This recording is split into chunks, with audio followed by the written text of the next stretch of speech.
All right, so I've been sitting here for a couple minutes now trying to figure out exactly how to get the thoughts out of my mind right here about last night's game. But I think I'm going to start with saying that's probably the least prepared I have ever seen an NFL team on opening night. And I have seen the Lions drop the ball a lot. I've been watching the Lions probably since like 2004, 2005. Definitely by far the worst I've ever seen a team play schematically. From a schematic standpoint, it definitely was god awful. You know, these were things that I kind of raised in my 53-man roster video. I did talk a little bit about the run defense. And, you know, in the preseason, we could not stop the run at all. Really at all. It was really bad. We had guys just taking bad angles. And some of that you can attribute to switching defensive schemes. Anytime you switch between a 43 and a 34, it's usually not good in the first couple of years, honestly, until a coach has a chance to get all the players that they want. It's usually not very good, especially versus the run. But I was not expecting it to be that bad, you know, and it really was. The Lions could not stop anything yesterday. And I think it starts with the run, but, you know, the run sets up the pass, and if you can't stop the run, you're not going to be able to stop the pass either, especially when you're playing against a team that has the ability to run the ball. It's not going to be working very well. Now, first play of the game, I'm not even going to say that our defense made a good play there. That's really just a rookie quarterback making a mistake. He rolled out of the pocket when he probably should have just taken the sack or thrown the ball away, and he decided to come back across his body and throw to the flat on the other side of the field versus a cover two. You really don't want to do that ever. Even veteran quarterbacks like Aaron Rodgers don't throw across the body versus a cover two, throwing to the flat, because the cornerback's always going to be there. That's the cornerback's job in a cover two, is to stay in that flat. And pretty much the whole entire play, that cornerback's just watching your quarterback to see if they're going to be coming back to that flat. Yeah, and I mean, I honestly would not say that's even a good play by Quandre Diggs. I'm a huge Quandre Diggs fan, but Sam Darnold just made a really bad mistake there. Any other corner would have made that play. Now, it did look like out of the base defense that Quandre Diggs is going to be playing safety, but when they line up in the nickel, Quandre Diggs is usually going to be playing nickel. And then when they line up in the quarters defense, Quandre Diggs is lined up at that nickel position as well. Now, I don't know if this is something that I actually noticed or if it's just, you know, me nitpicking things, but it looked like we played way too much zone coverage yesterday, especially in the second half. It looked like we were playing cover two on almost every play. And that's something you just can't do versus a good quarterback. And I know Sam Darnold is a rookie, but also, like, a lot of people have been saying Sam Darnold is going to be a pretty damn good quarterback. I think you can't just keep running the same defensive play all game, and that's what the Lions pretty much did. Is they were either running that deep cover two, or they were running some kind of man blitz occasionally, and that just was not working. You know, especially when you have linebackers that can't cover very well, the cover two is not going to work very well.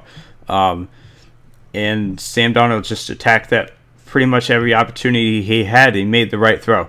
And I would also assume, coming from the Pac-12, Sam Darnold's probably seen a lot of zone coverage in his time in college. So I definitely would expect him to be able to attack zone coverage. Now, looking at the inactives, A'Shawn Robinson was inactive for this game, who is probably our best run defender on the defensive line, I think, outside of maybe Ziggy Ansah when he's actually healthy. A'Shawn Robinson is probably got the guy that you want to try and stop the run, to be on the inside. So I honestly have no idea why he wasn't active today. They went into this game with only 5 active defensive linemen, and I really don't think that's a good idea, especially versus a team like the Jets. The Jets like to run the ball, and they always have. So honestly, it's probably not a good idea. And then looking at Jared Davis, I mean, this guy, honestly, he looked worse than he did in the preseason. And I actually watched a decent amount of preseason games this year. And Jared Davis just kind of stood out. He stood out like a sore thumb, did not know what he was doing, taking bad angles, missing tackles when he took a good angle, just really not not playing well. So honestly, I don't know if in the long run Jared Davis is going to be our answer at middle linebacker. I would say probably not. But I also will say switching from a 43 to a 34 defense changes things for linebackers. You're definitely taking different angles. You're kind of attacking different spots on the offensive line based on what they're running. For one scheme, you would be attacking the A gap instead of the B gap, and vice versa. That's kind of something that happens when you switch between a 43 and a 34.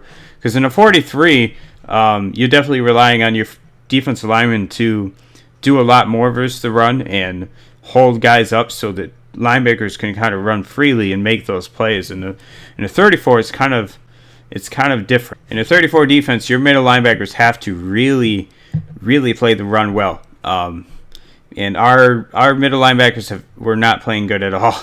And that was the reason for those long runs. Honestly, it was Jared Davis and the other guys that were lining up in the middle linebacker position. I think Jalen Reeves may have been lined up a little bit on the inside. For us Lions fans, we definitely seen a lot of things in this game that were not just disappointing, but also very frightening. To see Darius Slay go down after taking a huge shot to the head like that from colliding with Ziggy Ansah, I believe. That was definitely something you don't want to see. Probably your best player on this team, Darius Slay, I think, taking a shot like that could probably hold him out for a few games.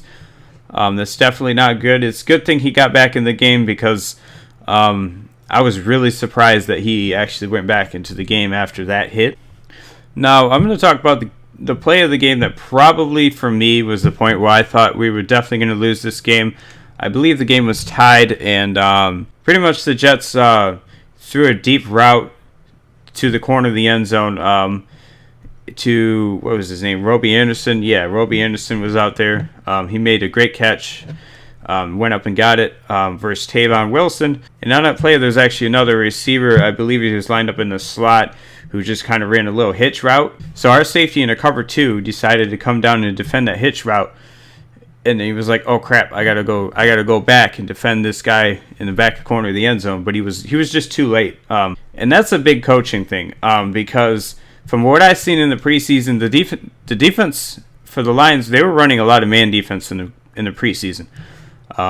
So to come out and run pretty much zone the entire game is kind of head scratching when you were running man defense the entire preseason. Doesn't make a whole lot of sense, and I think that's kind of why that play happened, because in man defense, that safety is pretty much watching the quarterback and going wherever the quarterback leads him, So if Sam Darnold's looking at that hitch route, he's going to go and try to get that hitch route, and leave that other route one-on-one with the corner. But if they're in a zone defense, cover 2, you don't have that cornerback there.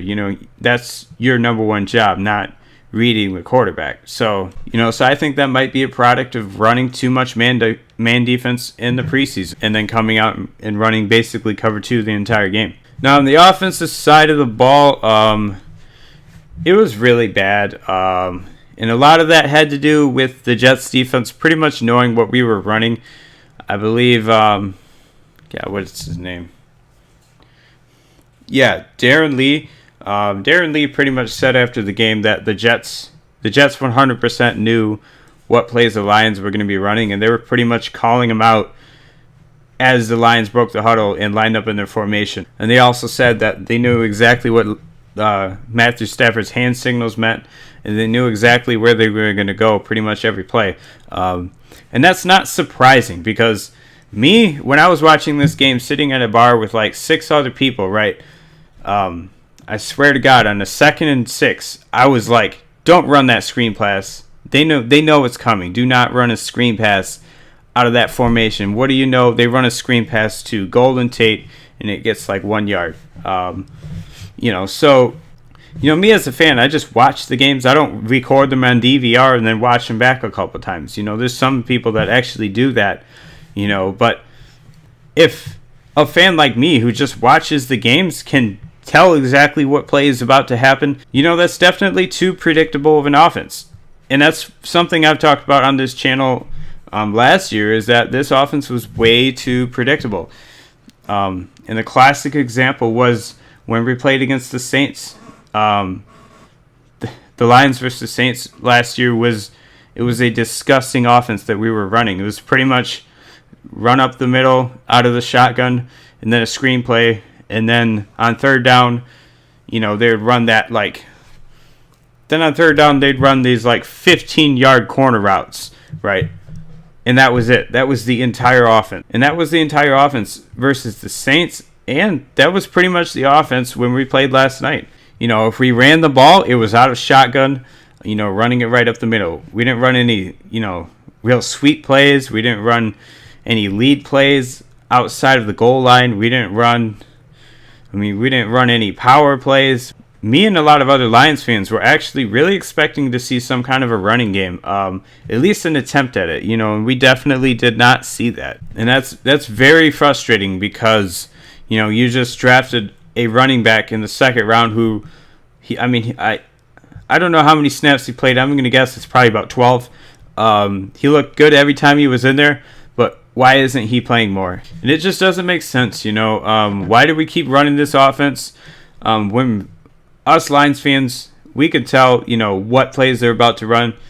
Obviously, these coaches in the NFL that are going to play against the Lions, they have no doubt what the team is going to be running when they watch that film and they look at the quarterback signals, and they could pretty much tell exactly what we're going to run based on our formation. And that's one thing a lot of Lions fans were very concerned about, is why did we keep Jim Bob Cooter as our offensive coordinator when last year our offense was really, really bad?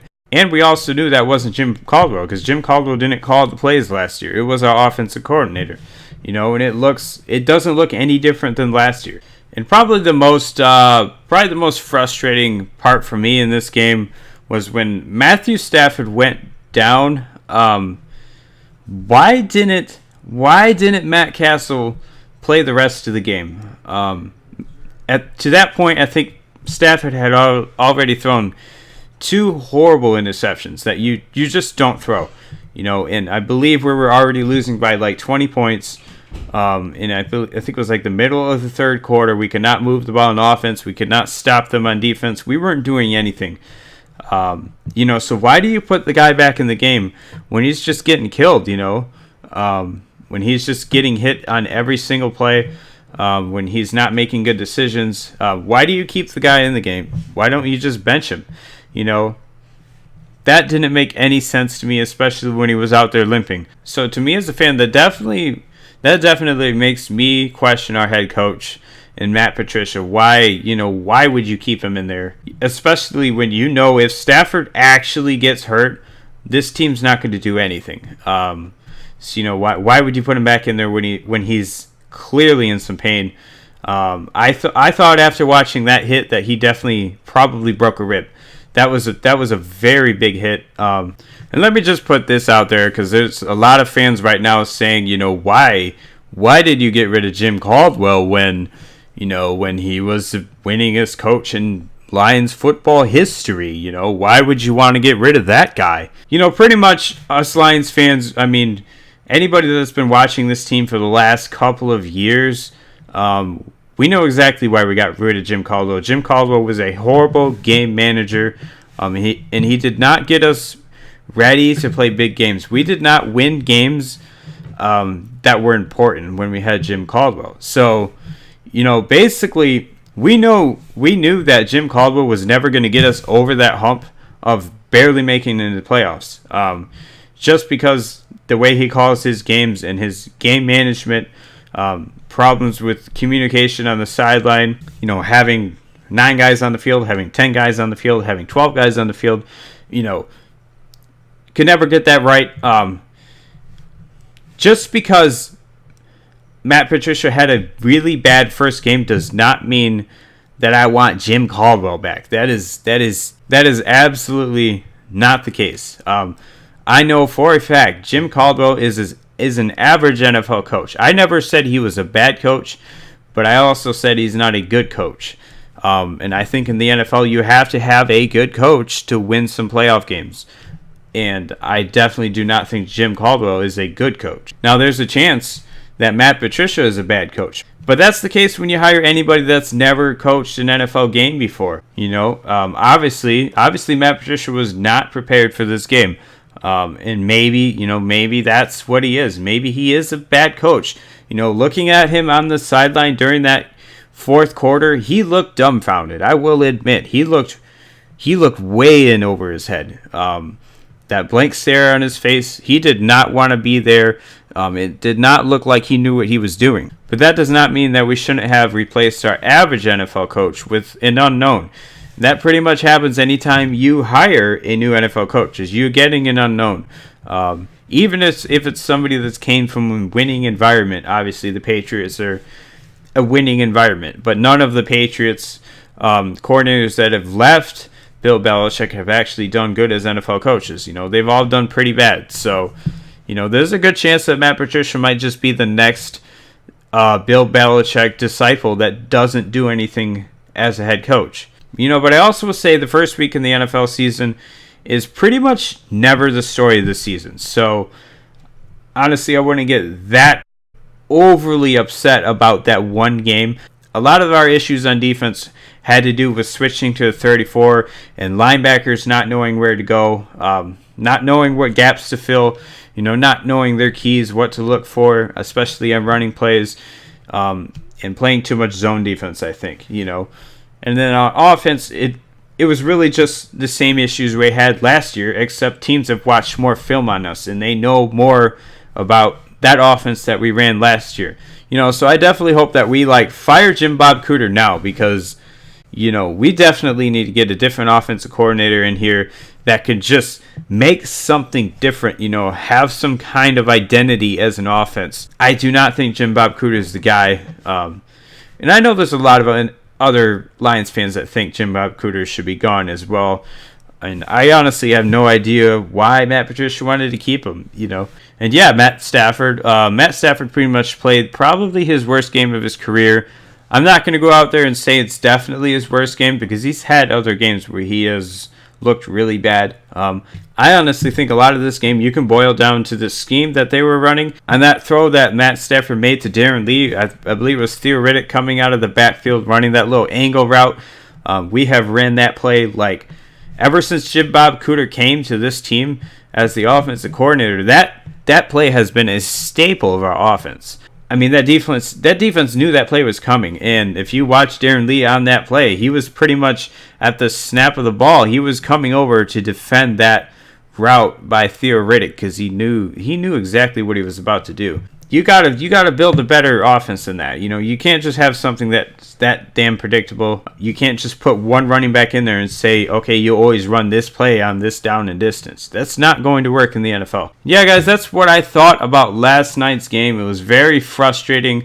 That's probably the first time I've ever wanted to turn off the game in the third quarter while watching a Lions game. I usually, even if they're losing by a good bit, I usually just watch the game still, because there's things you can learn about the team from watching. Now, although that was one of the most disgusting games I think I've ever seen, there is one thing I will point to. Kenny Golladay in that game definitely looked really good. And I honestly think by the end of the season, Kenny Golladay is going to be the best receiver on this team. He definitely looked really good last night. Anytime he got the ball, he was making plays, man. Yeah, guys, that's what I have for this video. Definitely very frustrating one. Thanks for watching, and have a great day.